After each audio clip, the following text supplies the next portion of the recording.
Hello everyone, इस video में हम पढ़ने वाले हैं फाइनेंशियल लिटरेसी का chapter number 1 which is financial planning and budgeting.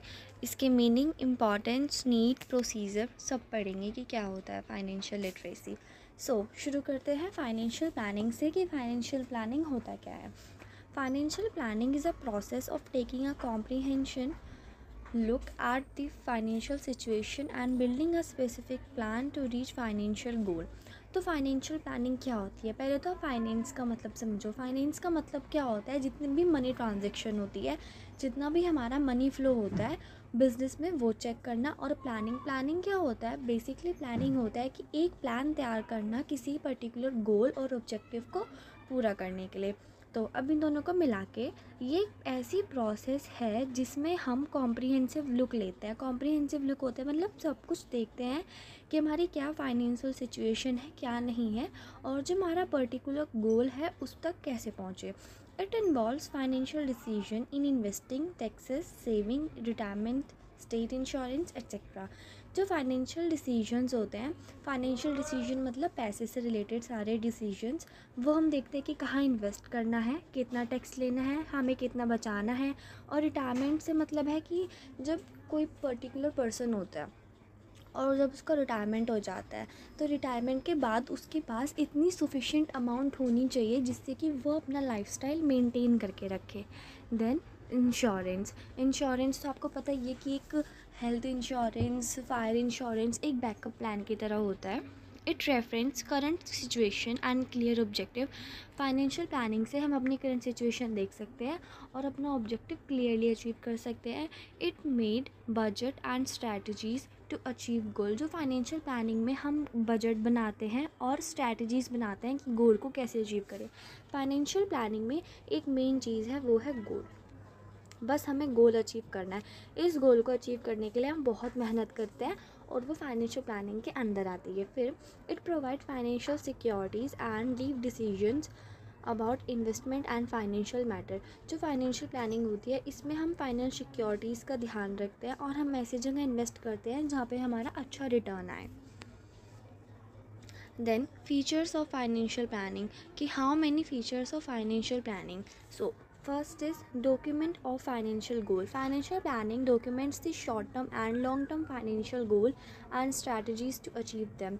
Financial planning का जो फर्स्ट फीचर है वो है कि फाइनेंशियल गोल को डॉक्यूमेंट करता है। इसका मतलब कि जो फाइनेंशियल गोल है उसमें हमारे शॉर्ट टर्म और लॉन्ग टर्म गोल्स होते हैं।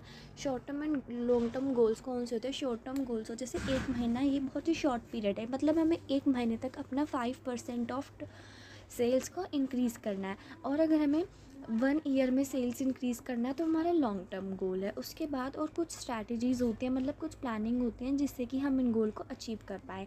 Second, comprehensive financial plan complete overview of step to achieve goals. Comprehensive में क्या होता है? बहुत लंबी प्रोसेस होती है जिसमें हम एक ओवरव्यू ले लेते हैं कि अपने गोल को कैसे अचीव करना है। Third one is financial lead. Financial planning reflects personal lead and financial need and investment risk and plan for saving and investment.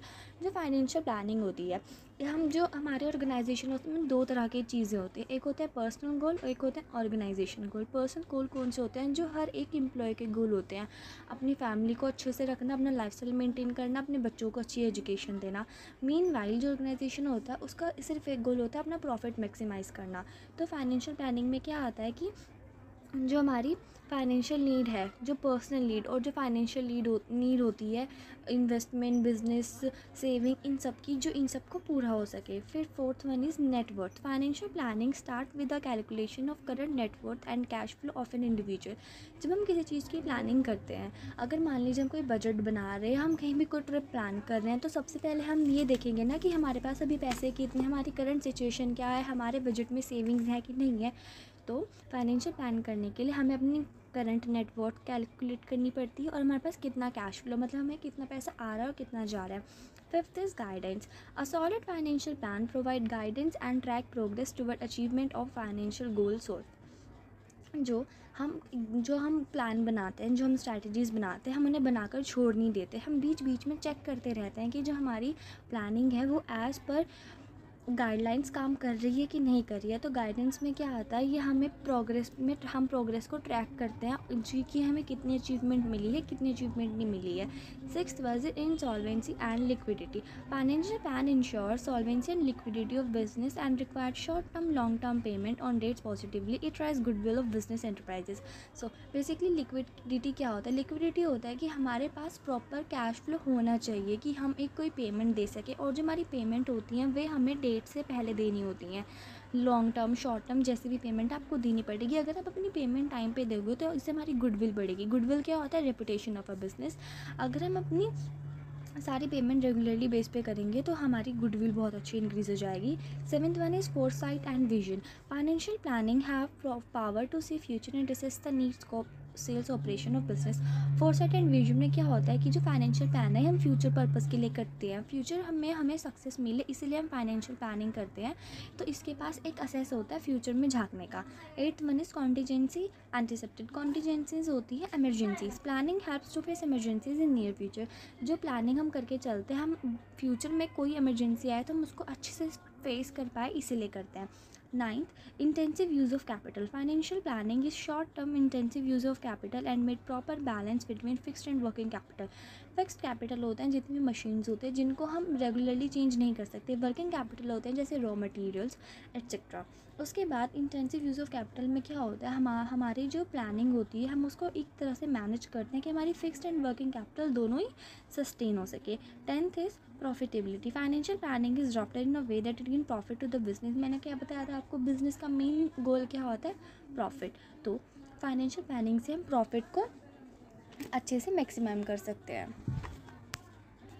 तो ये थे आपके फीचर्स।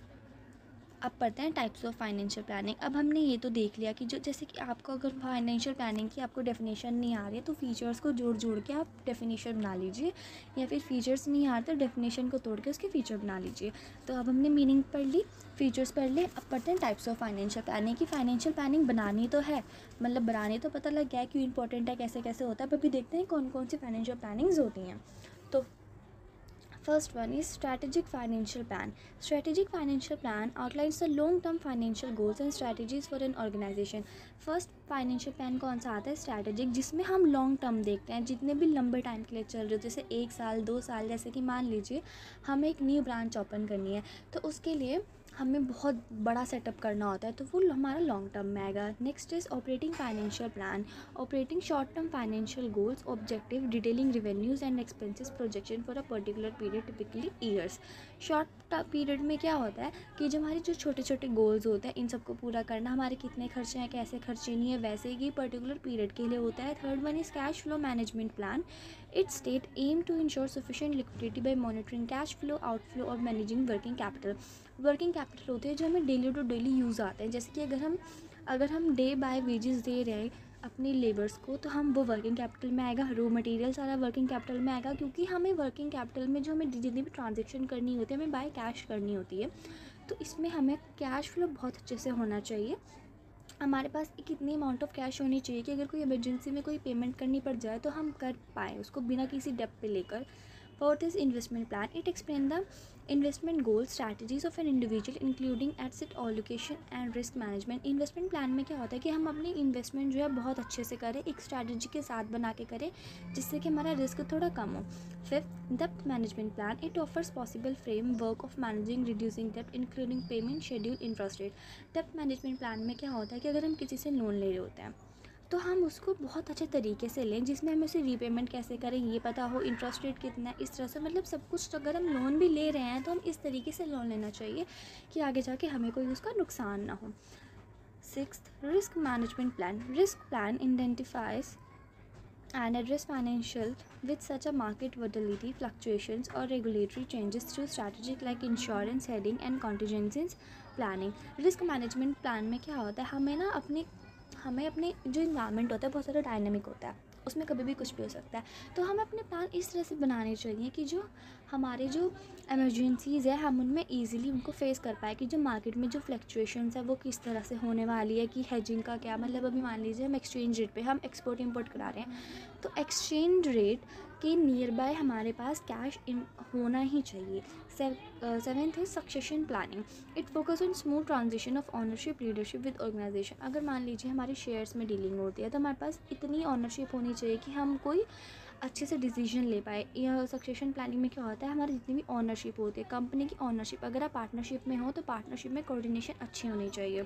उसके बाद retirement planning. It aims to secure financial wellbeing of employ, offering retirement saving plan, investment option, strategies to long term financial secure. जैसे कि मैंने आपको बताया अभी, जैसे कि रिटायरमेंट होती है, हमारे पास रिटायरमेंट के बाद इतनी लिक्विडिटी होनी चाहिए जिससे कि हम अपना एक लाइफस्टाइल स्टैंडर्ड मेंटेन करके रख सकें। तो इसके लिए हमें एम्प्लॉयज़ को बहुत अच्छे से ऑफ़र करने चाहिए कुछ स्कीम्स, जिससे कि रिटायरमेंट के बाद भी उनको थोड़ी हेल्प मिलती रहे। जैसे कि पीएफ, जो पीएफ पॉलिसी सबसे बेस्ट पॉलिसीज़ होती है, इसमें रिटायरमेंट के बाद या फिर आप ड्यूरिंग द जॉब भी अपने पैसे ले सकते हो, बट हल्का minimum amount of salary cut होती है हर महीने।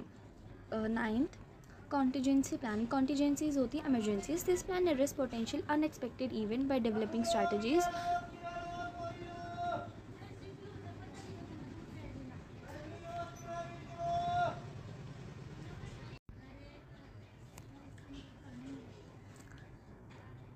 Ninth, contingency plan. This plan address potential unexpected event by developing strategies to meet financial risk, ensure business continuity. Contingency जैसे कि मैंने आपको बताया, कुछ भी इमरजेंसी, कुछ भी अनएक्सपेक्टेड इवेंट जो हम एक्सपेक्टेड नहीं करके चलते हैं कि फ्यूचर में ऐसा होगा, अगर वो आ जाता है तो हमारे पास इतने पैसे होने चाहिए कि हम उनको फेस कर पाए। हमारा बैकअप प्लान इतने अच्छे से होना चाहिए कि हम उनको फेस कर पाए। Tenth, tax planning. It helps solving tax under the tax planning financial strategies. The main decrease tax liability, getting income expended are analyse financial plans on made. Tax planning क्या होता है कि हमारा जो जितना भी टैक्स हम पे करते हैं या हमें जितना भी टैक्स रिसीव होता है, हम उनको अच्छे से नोट डाउन करें, अपनी लायबिलिटी को अपने अंडर कंट्रोलिंग में रखें कि हमारी कितना इनकम है, कितने हमारे एक्सपेंसेस है। 11th, education funding planning evolution. Evolution planning for education has become increasingly important as the expense of higher education over the years is short. Planning it provide financial assistance in term of emergency risk. इसका मतलब है कि हमारे जैसे कि education जैसे जैसे दिन इंक्रीज़ हो रहा है, इसी तरह हमारी एजुकेशन की इंपॉर्टेंस बहुत ज़्यादा इंक्रीज़ हो रही है। तो हमारे पास हायर एजुकेशन के लिए कुछ प्लानिंग्स होनी चाहिए। It provide financial assistance in times of emergencies risk. हमारे पास एजुकेशन प्लानिंग इसलिए होनी चाहिए क्योंकि जो हमारा टाइम ऑफ इमरजेंसीज होता है इसमें बहुत ज़्यादा यूज़फुल होता है। 12th, insurance planning. They helps in identifying the types of insurance a person required, how much insurance should be covered the risk. Types of financial planning में इंश्योरेंस प्लानिंग क्या होता है कि कोई भी एम्प्लॉय को हम सजेस्ट करते हैं कि आपको कौन सी इंश्योरेंस पॉलिसी लेनी चाहिए जिससे कि आपका फ्यूचर थोड़ा सेफ हो। अब पढ़ते हैं importance of financial planning. Financial planning क्यों इंपॉर्टेंस है, हमें क्यों बनानी चाहिए, प्लानिंग क्यों करनी चाहिए हमें, ये सब। तो सबसे पहला गोल अचीवमेंट, जैसे कि मैंने आपको बताया कि एक गोल होता ही है हर बिजनेस का, तो goal achievement. Financial plan act as a road map to help individual to achieve their financial goal. एक इंडिविजुअल के फाइनेंशियल गोल अचीव होते हैं, एक ऑर्गेनाइजेशन के फाइनेंशियल गोल अचीव हो जाते हैं। Second, financial security. हमारे पास फाइनेंशियल सिक्योरिटी रहता है, हमें जब हमारी मुसीबत के टाइम में हमें फिर किसी से उधार मांगने नहीं पड़ता अगर हमारे पास अच्छे से फाइनेंशियल बैकअप प्लान होगा तो। An individual protect himself and his family members from financial setbacks such as job loss. अगर हमारा जॉब लॉस हो जाता है, अगर हमारे पास फाइनेंशियल प्लानिंग अच्छे से होगी, हमारे बैकअप में कॉन्टीजेंसी प्लानिंग हमने अच्छे से करी होगी जिसमें अनएक्सपेक्टेड इवेंट्स आते हैं, तो फिर हमारी जॉब लॉस हो जाएगी तो हमें इतना फ़र्क नहीं पड़ेगा। और जब हमारी सेविंग्स डिक्रीज़ होने लग जाएगी तब तक हमारी न्यू जॉब लग चुकी होती। फिर नेक्स्ट है वेल्थ क्रिएशन, नहीं हाँ जी, डेप्ट management. Financial planning help to tackle डेप्ट strategically and plan to repay them. डेप्ट मैनेजमेंट में क्या होता है, हम किसी से उधार लेते हैं तो उसको हम किस तरह से रीपे करेंगे, किस तरह से हमारा इंटरेस्ट रेट है, हमारा इन सब पे फोकस रहता है, इससे हमारा रीपे भी अच्छे से हो जाता है। Fourth is wealth creation. An individual identify a personality to save and invest his money in wealth creation. Wealth creation में होता है इन्वेस्टमेंट करना, हमारे जो पैसे होते हैं हमें थोड़े इंटरेस्ट के साथ मिले, तो वेल्थ क्रिएशन में हम किसी अच्छी ऐसी जगह इन्वेस्टमेंट करें जहाँ से हमें रेट ऑफ रिटर्न थोड़ा अच्छा मिले। Retirement planning, plan in dues retirement saving insuring individual maintain a desire lifestyle during golden years. Golden years मतलब हमारी ओल्ड एज, तो रिटायरमेंट प्लानिंग हमारी अच्छे से नहीं चाहिए क्योंकि रिटायरमेंट के बाद हमारी जॉब नहीं होगी, हमें अच्छे से सस्टेन कर पाए। Sixth, financial stability. Plan helps in achieving financial stability and building wealth. हमारी फाइनेंशियल स्टेबिलिटी बनी रहती है कि जिससे हमारी जो वेल्थ है वो अच्छे से बड़ी होती रहे। Strategic decision making. Financial plan में क्या होता है, हमें एक ना valuable insight of an organisation wealth, organisation की जो वेल्थ है वो बनी रहती है। 8 resources allocation and efficiency, financial plan enable efficient resources allocation across the organisation and analyse cash to identify area where financial resources can be optimise risk. Resources allocation efficiency में क्या होता है कि हमारी जो रिसोर्सेज होती है हम उनको अच्छे से एलोकेशन करते हैं जिससे कि हमारा एक अच्छा फ्लो बनता रहे।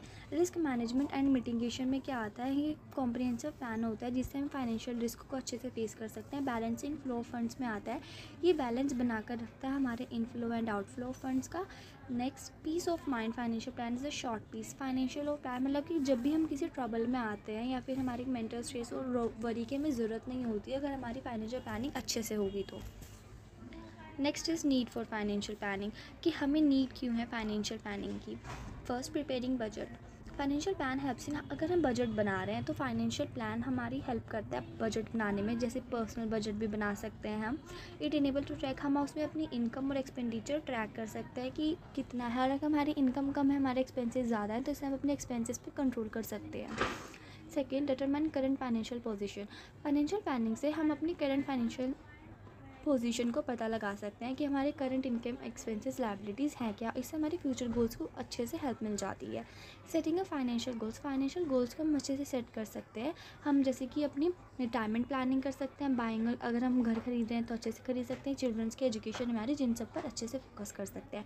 सेटिंग अप अ फाइनेंशियल प्लान, जो हमारी फाइनेंशियल प्लानिंग है वो हमारे अच्छे से अलाउ करती है कि हम short term and long term financial goals को बना पाएँ, जिससे कि हमारे पास बहुत अच्छी अच्छी इन्वेस्टिंग स्ट्रैटेजीज़ हों और हमारे फाइनेंशियल गोल पूरे कर सके। Review financial plan, it is mandatory to monitor the financial plan regularly so that it align to achieve the goals. अगर हमने फाइनेंशियल प्लानिंग बना के छोड़ दिया तो वो एक यूजलेस है अनटिल हम उसे मॉनिटर नहीं करते। अगर हम फाइनेंशियल प्लानिंग बनाते हैं तो हमें उसे टाइम टू टाइम मॉनिटर करनी चाहिए।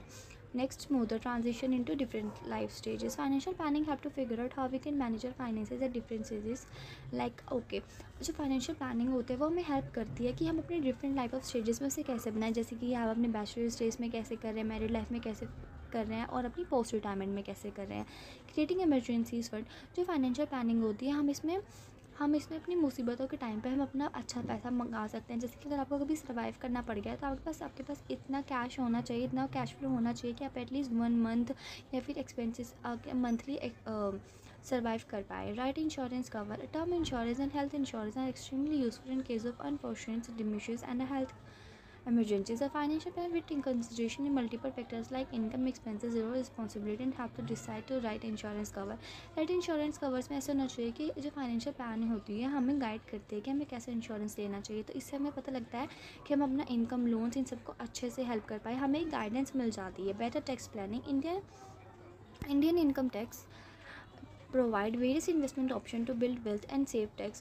In most of the people make mistakes of making tax saving investment. They are not aligned with the goals. It happens because of they do not consider tax planning part of financial.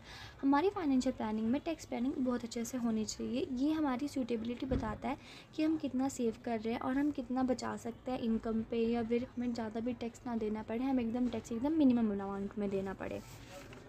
Next, अब पढ़ते हैं steps of successful financial planning. अब वे कौन कौन से steps हैं जिससे कि हम एक फाइनेंशियल प्लानिंग एकदम सक्सेसफुली कर पाए। सेट स्मार्ट गोल, फाइनेंशियल प्लानिंग बनाने के लिए हमें सबसे पहले अपने स्मार्ट गोल्स बनाने पड़ेंगे। स्मार्ट गोल्स कौन से होते हैं? S for specific, M for measurable, A for attainable, R for relevant and T for time bound. A step of financial planning involve defining financial goal of individual why it does feel smart. For example, just saying a person will retire smart goal accumulating 10 crore post retirement at age of 50, whereas an individual goal priorities based on life and individual become gentle about their work and vigorously to achieve them. मान लीजिए हमारे पास set smart गोल होने चाहिए, मतलब हमारे जो goals होने चाहिए वो एक स्पेसिफिक होने चाहिए। हमारे पास एक पर्टिकुलर टाइप ऑफ गोल होना चाहिए कि हाँ मुझे उस एम तक जाना है, और वो एक पर्टिकुलर टाइम बाउंड के अंदर होना चाहिए। जैसे कि आपके पास रिटायरमेंट तक आपके जब आप रिटायरमेंट हो तो आपके पास 1 करोड़ होने चाहिए उससे पहले या उसके बाद में। तो ये एक होता है आपका smart goal. Next is budget the expenses. Individual have invest as much as possible ensure they get their goal securely. It will be possible only if we cut down on discretionary spending on avoidable expenses, use saving, invest more. Expenses मतलब हम जितने भी खर्चे करते हैं हम उन्हें अपनी लिमिट्स के अंदर खर्च करने चाहिए, हमें उनकी इनकम से ज़्यादा खर्चे नहीं करने चाहिए, अदरवाइज़ हमें लॉस ही देते हैं। Find out where to invest, मतलब आपको ये अच्छे से देखना चाहिए कि आप इन्वेस्ट कहाँ करना है और आपको ज़रूरत कहाँ है और आप कर कहाँ रहे हैं, मतलब कि आपको कहाँ इन्वेस्ट करना है। फॉर एग्जांपल, अगर if a person investing in long term goals he can invest in equities, अगर आपको लॉन्ग टर्म में इन्वेस्ट करना है तो आप इक्विटीज़ में कर सकते हैं। अगर आपको छोटे में करना है तो आप अपने फिक्स डिपॉजिट में कर सकते हैं या फिर डेब्ट फंड में कर सकते हैं। ओवरऑल जो इन्वेस्टमेंट प्लान होता है वो बहुत सारे मिक्स भी होता है, डेट, इक्विटी, गोल्ड वगैरह का। तो आप अपनी कहीं मर्जी भी जाकर इन्वेस्ट कर सकते हैं। ये आप पे डिपेंड करता है आपकी age, income, lifestyle, loan, responsibilities, इन सब पे।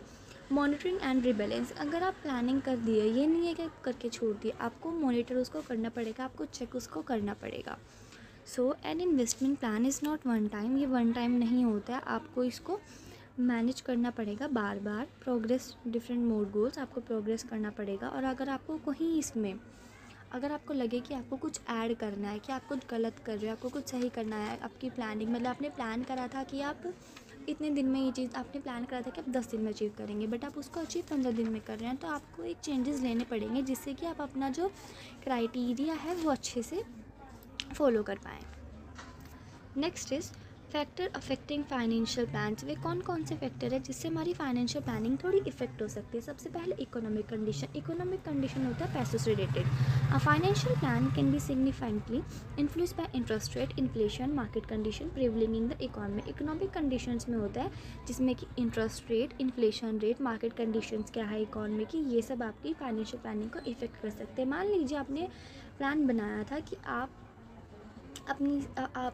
आपने सोचा था कि आप, जैसे कि आप लोन गिविंग कंपनी है आपके, जैसे मुथूट फाइनेंस, उन्होंने सोचा था कि 10% रेट पर वो लोन देंगे, बट इन्फ्लेशन रेट की वजह से वो 10 से 15% हो गया, तो उसमें कंपनी को प्रॉफिट हो गया। ऐसे इकोनॉमिक कंडीशंस इन्फ्लुएंस करते हैं।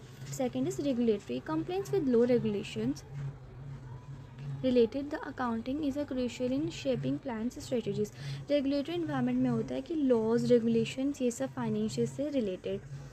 Third one is organisational goal. The goal objective of organisation के खुद के गोल भी इफ़ेक्ट करते हैं। मान लीजिए कि आपने सोचा था कि आप 50 की एज के बाद किसी को अपनी जॉब में नहीं देंगे, बट आपके पास एक 60 ईयर ओल्ड पर्सन मैन है, उसकी वजह से आपकी जो वर्क एफिशिएंसी है वो बहुत ज़्यादा गिर रही है, तो ये भी आपको बहुत ज़्यादा इफ़ेक्ट करता है।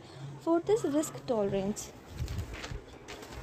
Risk tolerance. Every individual has their own capacity and willingness to make financial risk. The risk-taking capacity affect the decision-making process. Risk tolerance, आपने हर एक इंडिविजुअल के पास अपनी एक कैपेसिटी होती है कि वो कितना ज़्यादा रिस्क झेल सकता है, तो उसी के अकॉर्डिंग वो अपने डिसीजन लेता है। Fifth, market dynamic. Competition, customer behaviour. Market dynamic होता है जो हमारे कंट्रोल में नहीं हो सकता, जैसे कि कंपटीशन मार्केट में क्या है, कस्टमर का बिहेवियर क्या है, इंडस्ट्री के ट्रेंड क्या है, ये सब स्ट्रैटेजीज़ क्या क्या हैं। Six, internal factor. Internal factor होते हैं जैसे कि हमारे रिसोर्सेज। मान लीजिए आपकी कोई मशीन है वो ख़राब हो गई है, तो इससे आपकी जो कैपेसिटी थी वो गिर गई है, तो इसको हम कंट्रोल में नहीं कर सकते, कि इंटरनल फैक्टर है। जैसे कि रिसोर्सेज, कैपेबिलिटीज़, फाइनेंशियल पोजीशन, ये स्कोप, फैसिलिटीज़। फिर second, technological achievement. Technological achievements like banking apps. मान लीजिए आपको ऑनलाइन पेमेंट करनी है 1 करोड़ की, बट आपका ऑनलाइन बैंकिंग चल ही नहीं रहा है, तो वहाँ से आपका काम रुक जाएगा। ये सब हमारे फैक्टर्स होते हैं जो फाइनेंशियल प्लानिंग को इन्फ्लुएंस करते हैं। स्टेक होल्डर एक्सपेक्टेंस होता है, जितने भी आपके इन्वेस्टर्स हैं, लेंडर्स हैं, स्टेक होल्डर है, वो आपसे कुछ अमाउंट ऑफ रिटर्न एक्सपेक्ट करते ही होंगे, तो आप उनको कितना दे रहे हैं, कितना नहीं दे रहे हैं, ये आपको इन्फ्लुएंस करता है। 9, tax consideration. Understanding the planning for tax implication essential to optimising financial outcomes. कि टैक्स कंसिडरेशन में क्या होता है, understanding and planning for tax implication. हाँ, कि आपका कितना टैक्स है, आपकी जो ट्रांजेक्शन्स हैं उन पर कितना टैक्स इम्पोज हो रहा है, वो सब मैटर करता है। 10th, ह्यूमन रिसोर्स होता है, मतलब देख लीजिए अब कोई ऑर्गेनाइजेशन है वो विदाउट ह्यूमन बींग तो चल नहीं सकती, तो ह्यूमन बींग बहुत अच्छा एसेट होता है किसी भी ऑर्गेनाइजेशन के लिए, तो वो इन्फ्लुएंस करता है। जो मशीन्स हैं वो तो मशीन्स है, वे तो ऑटोमेटिक काम नहीं कर सकती ना, हमें उनको चलाने के लिए मैन फोर्स की ज़रूरत होती है। तो हमारे पास स्किल्ड लेबर है या कैसी है, कैसे लोग हैं, कैसे एम्प्लॉयज़ हमने अपॉइंट करे हुए हैं, ये सब मैटर करता है। Next budgeting.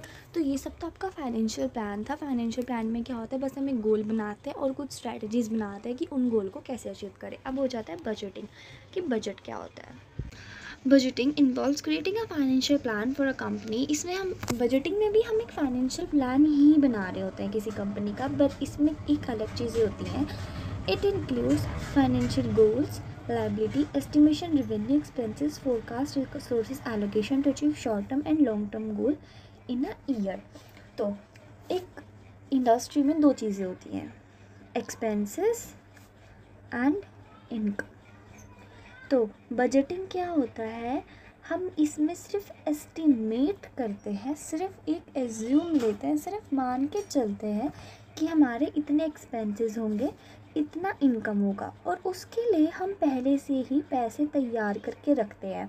अब मैं आपको इसका एक लाइव एग्जांपल देती हूँ। अगर आपके घर में कोई फंक्शन है तो आपकी फैमिली क्या करेगी, बैठ के पहले देखेगी कि आपकी इनकम कितनी है, मतलब पापा की सैलरी कितनी है, फिर एक्सपेंसेस की कहाँ कितना खर्चा है, किसको कितने पेमेंट करनी है। तो जब एक्सपेंसेस इनकम को देख के चलते हैं, पहले से ही अपना एक फाइनेंशियल प्लान, पैसों का प्लान बनाकर चलते हैं, उसे कहते हैं budgeting. It includes goal setting, financial goal setting, हमारी लायबिलिटी कितने हैं मतलब एक्सपेंसेस, रिवेन्यू मतलब इनकम हमारी कितनी है, फोरकास्ट करते हैं कि रिसोर्स कैसे एलोकेशन करने अपने short term and long term goal को अचीव करने के लिए। It is a process of creating a financial plan for a company to achieve a goal. ये एक प्रोसेस है जिसमें फाइनेंशियल गोल को अचीव करते हैं किसी कंपनी के। It is estimating liabilities, assets and forecast revenue and experience resources allocation. हम इसमें सिर्फ एक फोरकास्ट करके चलते हैं। Essential features of business budget. Business budget होता है किसी भी कंपनी का budget. Monetary term, monetary term हमारे पास मतलब पैसे कितने हैं, एक्सप्रेस इन मॉनेटरी टर्म्स मतलब 1 lakh, 2 lakh, 3 lakh and contain physical units. Defined period, हमारे बजट में कोई पीरियड होता है कि कितने महीने तक चलने वाला, 1 महीने तक, 2 महीने तक, 3 महीने तक, फ्यूचर ओरिएंटेड। जो बजट होता है हम उसे फ्यूचर के लिए बनाते हैं, तो ये फ्यूचर ओरिएंटेड है। अप्रूवल, इसमें बहुत सारे मैनेजमेंट यूज़ होते हैं अप्रूवल के लिए। इनकम एंड एक्सपेंडिचर, वैसे मैंने आपको बताया कि म्यूजियम करके अलग चलते हैं कि कितनी इनकम है, कितने ज़्यादा एक्सपेंडिचर्स हैं। कैपिटल, कि हमारे कितने कैपिटल यूज़ होने वाली है पीरियड में। पर्पस, कि हमारा क्या पर्पस है, फॉर्मुलेशन पॉलिसीज़ कैसे कैसे बना रहे हैं। फिर नीड फॉर बिजनेस बजट, हमें बजट बनाने की ज़रूरत क्या है, कोई भी बिजनेस है उसे बजट बनाने की ज़रूरत क्यों है। तो सबसे पहले यूज़ ऑफ फंड्स। फंड्स मतलब हमारे पास जितने भी पैसे हैं, हमारे जो पैसे हैं वो सारे एक अच्छे जगह में यूज़ हो जाते हैं, इफेक्टिव यूटिलाइजेशन हो जाता है उन सबका। हाँ, देन पावरफुल टूल, जो बजट होता है काफ़ी ज़्यादा पावरफुल टूल होता है जिसमें कि हम प्लान फॉर्मुलेट करते हैं, कोऑर्डिनेटिंग करते हैं, कंट्रोल करते हैं सारी एक्टिविटीज़ को। Third, means of communication, budget से हमारी कम्युनिकेशन होती है। हमारे जो टॉप मैनेजमेंट होता है, लोअर मैनेजमेंट होता है, मिड वाला मैनेजमेंट होता है, हमारे सबसे कम्युनिकेशन अच्छी हो जाती है। टीम वर्क, जब बजट होता है ये टीम के साथ बनता है तो हमारा टीम वर्क बहुत अच्छे से हो जाता है, सक्सेसफुल मैनेजमेंट हो जाता है। ऑब्जेक्टिव ओरिएंटेड, इसका मतलब कि जो हमारा ऑर्गेनाइजेशन का जो ऑब्जेक्ट है वो अच्छे से पॉसिबल मैनर में कवर अप हो जाता है। टारगेटेड ओरिएंटेड, हमारा जो टारगेट होता है वो पहले से ही सेट होता है, हम उसी के अकॉर्डिंग अपनी सारी एक्टिविटीज़ करते हैं। मोटिवेशन, अगर हमारा बजट के अनुसार सब कुछ चलेगा तो हमें एक अलग ही लेवल की मोटिवेशन मिलेगी और हम अपना काम अच्छी तरह से करने की कोशिश करेंगे। Next is types of business budget, कि जो बिजनेस बजट है वो कितने टाइप्स के होते हैं। First, sales budget. इसमें क्या होगा, ये सारे जो बजट्स होते हैं वे सारे सेल्स बजट के बेस पे बनते हैं कि हमारा कितना प्रोडक्ट बिकने वाला है, कितनी क्वांटिटीज़ में और कैसे कैसे प्राइस में होगा। ये सेल्स मैनेजर बनाता है और इसमें सेल्समैन इन सब का यूज़ होता है। और फैक्टर्स कंसिडर, हम और फैक्टर सेल्स बजट बनाने के लिए कौन कौन से फैक्टर्स कंसिडर कर जाते हैं, हमारी पास्ट की सेल्स क्या थी, मार्केट कंडीशन क्या है, हमने कैसी एडवर्टाइजमेंट करी, हमारा कंपटीशन क्या है, हमारी डिमांड कितनी है, रॉ मटेरियल कितना है, सीजनल फ्लक्चुएशन कैसे है, उसी की बेस पर हमारा सेल्स बजट बनता है। Next is production budget. Production budget हमारा मतलब सामान बनाने का, पैकेजिंग वगैरह का। Production can cost business budget, forecast production for the budget period, ये बजट पीरियड के अंडर बनता है। इसमें हमारी यूनिट्स बनाए जाते हैं कि कितनी यूनिट्स बनेगी और कितने घंटों में बनेगी। थर्ड, इसमें हमारे क्वांटिटी ऑफ आउटपुट और वर्क टू बी परफॉर्म, मतलब हमारी कितनी क्वांटिटी बन के तैयार होने वाली है और कैसे कैसे बनने वाली है वो सब हमारा इसमें डिसाइड होता है। Third is personal budget. Forecast of direct indirect labour required during the budget, हमारी कितनी लेबर यूज़ होने वाली है वो देखते हैं। और हमारी मैन पावर प्लानिंग, मतलब कितने घंटे काम करने वाले हैं, कैसी कॉस्ट है, कैसी उनकी लेबर है, वो सब। और हमारा लेबर टर्नओवर रिड्यूस कराते हैं और एफिशिएंट, और कि ना हम इसमें से मेक श्योर करके चलते हैं कि जो हमारे जितने भी वर्कर्स हैं वो सारे अच्छे काम करने वाले हो, उन्हीं को सबको ले fourth is purchase budget. Purchase budget की हम अपनी कितनी परचेजेस करने वाले हैं, हम क्या कुछ खरीदने वाले हैं ड्यूरिंग द पीरियड। इसमें हमारा raw material, finish good and services ये सारी इंक्लूड होती है। इसमें हमारा प्रॉपर प्रोक्यूरमेंट होता है sales based on sales and production needs कि हमारी जो सेल्स होती है वो कैसी होंगी और हमारी प्रोडक्शन नीड्स जो भी है उन्हीं के अनुसार ही परचेज़ बजट बनता है। हम जो काम की चीज़ है हमारी, हम एटलीस्ट उसे ही परचेज़ करेंगे, फालतू की चीज़ों को नहीं करेंगे। फैक्टर कंसिडरेशन, इसमें फैक्टर कौन कौन से कंसिडर करे जाते हैं कि हमारा ऑर्डर की इतनी क्वांटिटी, कितना ऑर्डर जा रहा है, हमारी स्टोरेज कैपेसिटीज़ कैसे, सप्लायर कैसा है, हमारा ट्रांसपोर्टेशन कैसा है, ये सब डिसाइड करता है कि हम कैसे कैसे परचेज़ करेंगे। Then fifth is plant utilisation budget. इसकी डेफिनेशन क्या होगी, reveals a plant capacity required to meet production needs. Plant utilisation मतलब कि जो हमारी मशीन्स वगैरह हैं वो सब, उनकी कितनी कैपेसिटी है कोई भी प्रोडक्शन करने की, ये हमारे वर्किंग आवर डिसाइड करता है, वेट डिसाइड करता है, फिजिकल यूनिट्स। और ये कौन बनाता है, ये प्रोडक्शन डिपार्टमेंट बनाता है अपने इंजीनियरिंग डिपार्टमेंट के साथ। देन इंपॉर्टेंट फीचर्स क्या होता है, इसमें सारी मशीन्स आती हैं कि कैसे कैसे बनेंगी ड्यूरिंग द बजट। और ये ओवरलोडिंग डिपार्टमेंट्स आता है, अगर हमारी कहीं पे ओवरलोड होगा या फिर कोई ओवर टाइम, शिफ्ट टाइम, सिस्टरिंग, सब कोऑर्डिनेटिंग, ये सब इससे देखें पता लगता है कि हमें कैसे एक अच्छे से ऑर्गेनाइजेशन करना है। Third, help utilise of idle capacity by increasing product demand. अगर हमारी प्रोडक्ट की डिमांड मॉडरेट है तो हम अपने प्रोडक्ट को इतने अच्छे से मॉडिफाई करेंगे कि उसकी डिमांड थोड़ी इंक्रीज़ हो जाएगी। Six, manufacturing overhead budget. इसमें क्या होगा, estimate work overhead expenses for achieving production target, cover indirect cost, material, labour. इसमें हमारी एस्टिमेशन चलता है कि हमारा ओवरहेड एक्सपेंसेस कितना आ रहा है, जिसमें कि हमारी एक्स्ट्रा कॉस्ट इंक्रीज़ होते हैं कि लेबर, वर्क एक्सपीरियंस की क्या क्या कॉस्ट है। इसलिए तीन पार्ट में डिवाइड हो जाता है, fixed, variable and semi variable overheads में। Prepared department wise for better control, इसमें बेटर कंट्रोल होता है। क्रिएटेड बाय कॉस्ट, और ये कॉस्ट अकाउंटेंट तैयार करता है हमारा मैन्युफैक्चर ओवरहेड बजट। उसके बाद आएगा हमारा एडमिनिस्ट्रेटिव कॉस्ट बजट। इसमें आएगा हमारा जितना भी एडमिनिस्ट्रेटिव खर्चा होता है, जितनी भी वो सारी प्लान पॉलिसीज़ बनाने के लिए होता है। इसमें हमारा फिक्स्ड एक्सपेंसेस और डिफाइंड लिमिट्स होती है, ये बेस्ड होता है हमारे पुराने एक्सपेंसेस से लेके और हमारे एक्सपेक्टेड चेंजेस से लेके। फिर allocated to different administrative department, और ये फिर बहुत सारे एडमिनिस्ट्रेटिव डिपार्टमेंट में एलोकेट कर दिया जाता है। Next is selling and distribution cost budget. इसमें क्या होगा, हमारी एक्सपेक्टेड सेलिंग क्या होंगी, हमारा प्रोडक्ट किस तरह से डिपार्ट हो रहा है हमारी इंडस्ट्री से, वो सब होगा।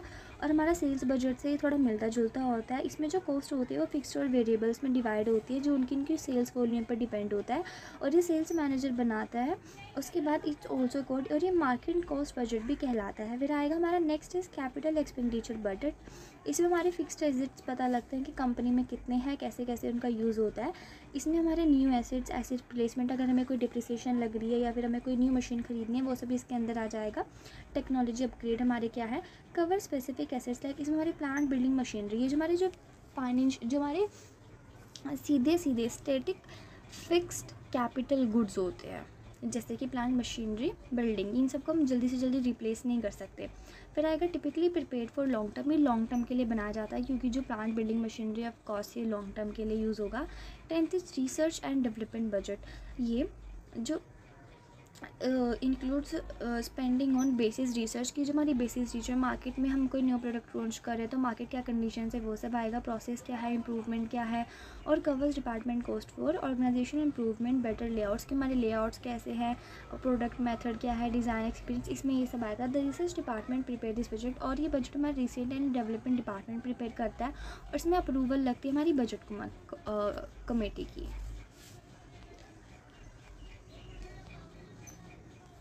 11th is cash budget. इसमें हमें बताता है कि हमारी कैश रिसिप्ट और कैश पेमेंट्स कितने, मतलब अगर हमें कितना कैश रिसीव हो रहा है, हम कितने कैश से पेमेंट कर रहे हैं, वो सब इसमें इंक्लूड होता है।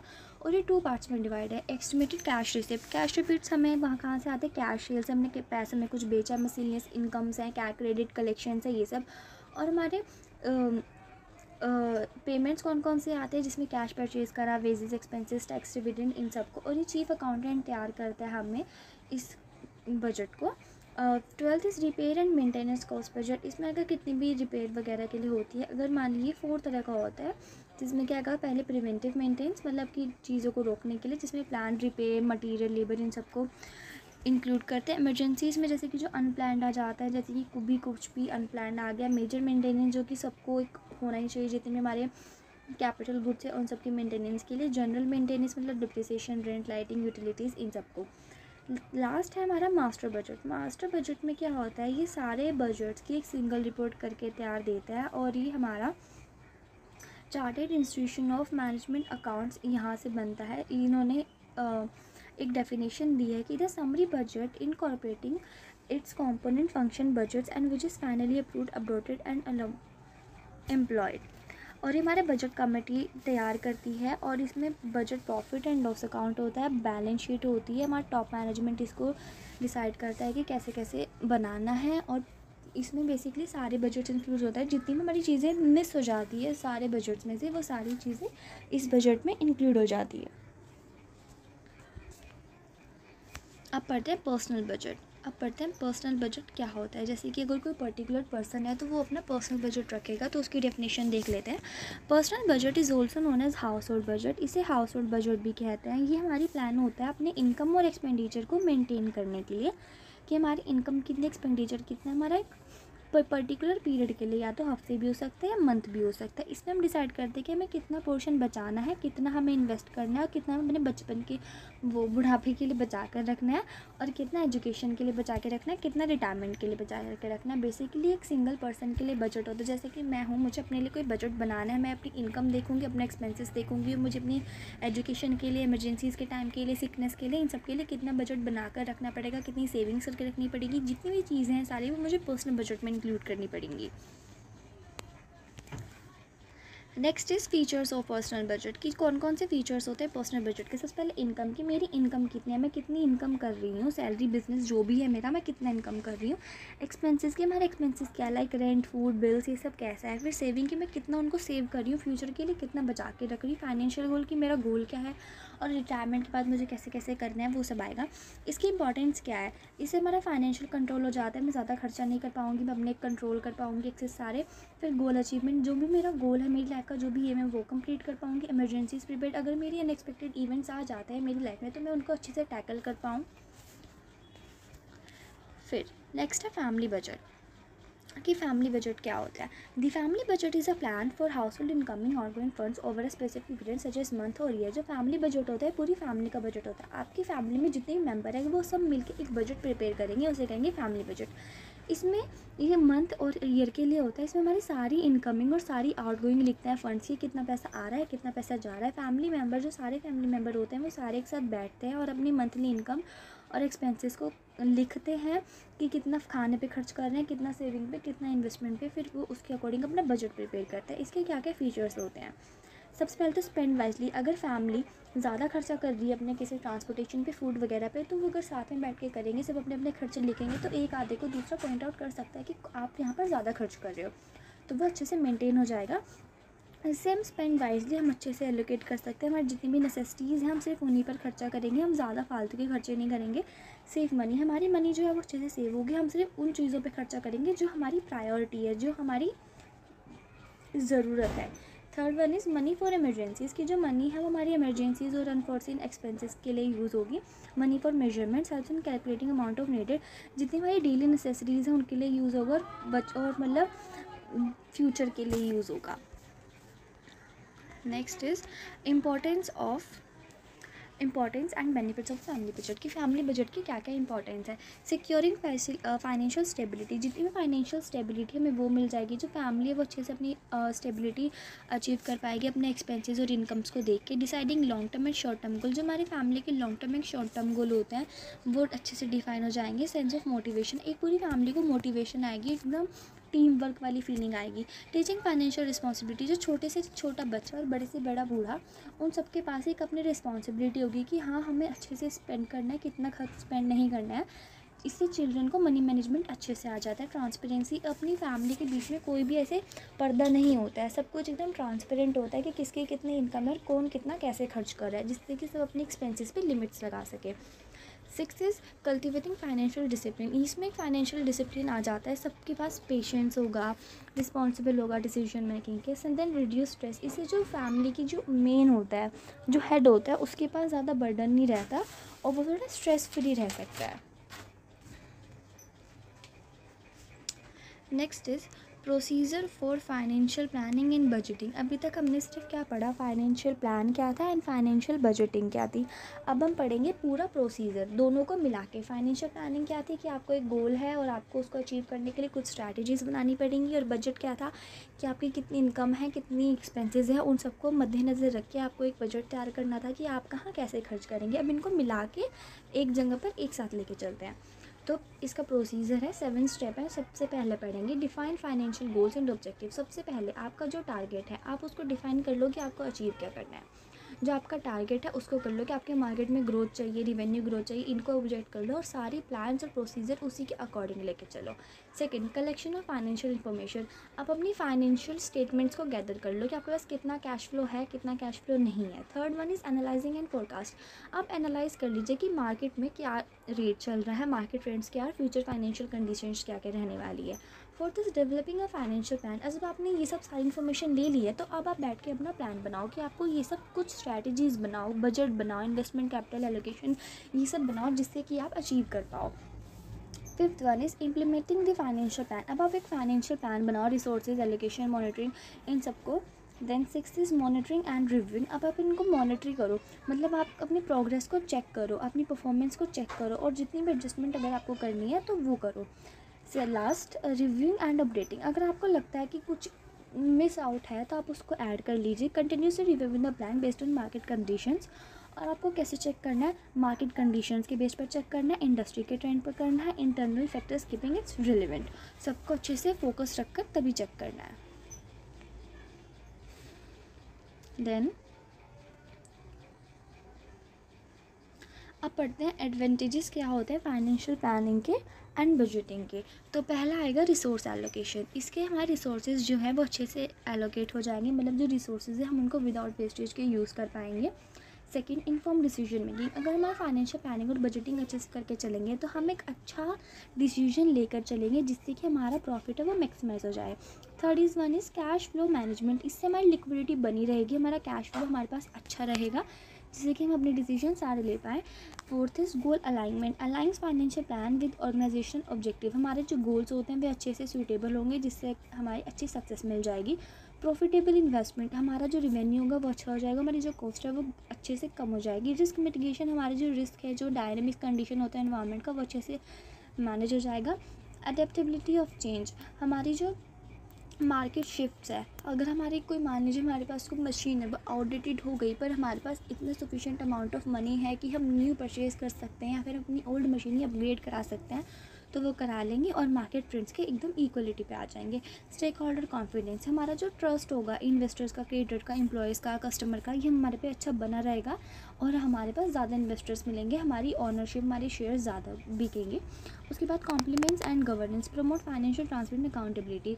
इससे हमारी जो ट्रांसपेरेंसी होगी, जो अथॉरिटी होगी वो अच्छे से इंजॉय कर पाएंगी। Limitations of financial planning and budgeting. Financial planning and budgeting की कौन कौन सी लिमिटेशंस होती हैं, कौन कौन सी प्रॉब्लम्स होती हैं जो हमें फेस करनी पड़ती हैं। First is external factors. जो एक्सटर्नल फैक्टर्स होते हैं वो बिजनेस वालों के कंट्रोल में नहीं होते हैं, ये बियॉन्ड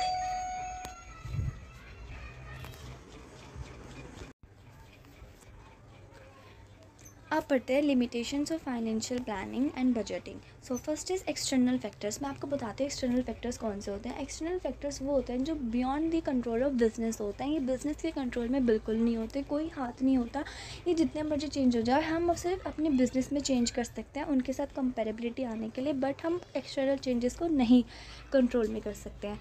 तो बिजनेस में फेस चैलेंजेस ड्यू टू, जैसे कि मैंने आपको बताया था, इन्फ्लेशन, मार्केट कंडीशन, इकोनॉमिक जैसे कि लॉ वगैरह ये सब आ जाते हैं। Second is inaccurate forecasting. अगर हमने फोरकास्टिंग अच्छे से नहीं करी, मान लीजिए हमने फोरकास्ट करा था कि हमारी सेल 10% इंक्रीज़ हो जाएगी बट वो इंक्रीज़ हुई नहीं क्योंकि विंटर्स आ गया, डिमांड शिफ्ट हो गई है। उसके बाद डायनामिक इन्वायरमेंट। जो इन्वायरमेंट होता है वो रेपिडली चेंज होता है और लॉन्ग टाइम डेफिनेट जो प्लानिंग होती है वो थोड़ी सारी डिफ़िकल्ट हो जाती है। उसके बाद constant with capital. Limited access to funds can hard growth emergencies responses. जो हमारे कॉन्स्टेंट कैपिटल में हमारे पास फंड्स जो हैं वो एकदम सफिशेंट होने चाहिए जिससे कि हम किसी भी चेंज को अडेप्ट कर सकें। Fifth is customer demand uncertainty. जो कस्टमर होता है उसकी डिमांड दिन पर दिन चेंज होती रहती है, हम उसको सिर्फ प्रिडिक्ट कर सकते हैं, कंट्रोल नहीं कर सकते हैं। Sixth is operational inefficiencies. Poor process and cost management lead to suboptimal financial outcomes. जो ऑपरेशनल इनफिशेंसीज होती है, मतलब हमारा जो कॉस्ट मैनेजमेंट होता है वो अच्छे से नहीं होता है. फिर कुछ भी मैनेजमेंट कोई किसी भी डिपार्टमेंट की वजह से कोई चीज़ें गिर जाती हैं, जिसकी वजह से हमारा प्लानिंग एंड बजटिंग रिड्यूस हो जाता है. उसके बाद lack of alignment and communication. अगर हमारी मिसकम्युनिकेशन है, अगर हमारी डिसीजन मेकिंग अच्छे से नहीं हो रही है, तो हम वहाँ पे थोड़ा मात खा लेते हैं और वहाँ पे हमारी थोड़ी नेगेटिव रिजल्ट आ जाता है. Regulatory and compliance requirement. जो रेगुलेटरी होती है, जैसे कि कॉम्प्लेक्सिटी आ जाती है, जैसे कि लॉ है, कोई लॉ डिफरेंट पास हो गया उसकी वजह से. Ninth is कॉम्प्लेंस and governance. मतलब कि जो resources and ensuring financial transparency and accountability can be resource intensive. मतलब कि जो फाइनेंशियल ट्रांसपेरेंसी है वो अच्छे से नहीं है और वो अच्छे से रेगुलेट नहीं हो पा रही है. लास्ट है stakeholder and confidence. Poor financial planning lead to reduce trust from investor and stakeholder. अगर आपके पास प्लानिंग एंड डिसीजन अच्छे से नहीं है, तो आपके जो शेयर होल्डर्स हैं, जो आपके स्टेक होल्डर हैं, उनका कॉन्फिडेंस, उनका ट्रस्ट आप पर से उठ जाएगा और वह आपकी जगह किसी और कंपनी में अपने फंड्स इन्वेस्ट करने लगेंगे. तो ये था आपका ये first chapter, financial planning and budgeting. अब हम नेक्स्ट वीडियो में नेक्स्ट चैप्टर कवर अप करने वाले हैं. Until take care.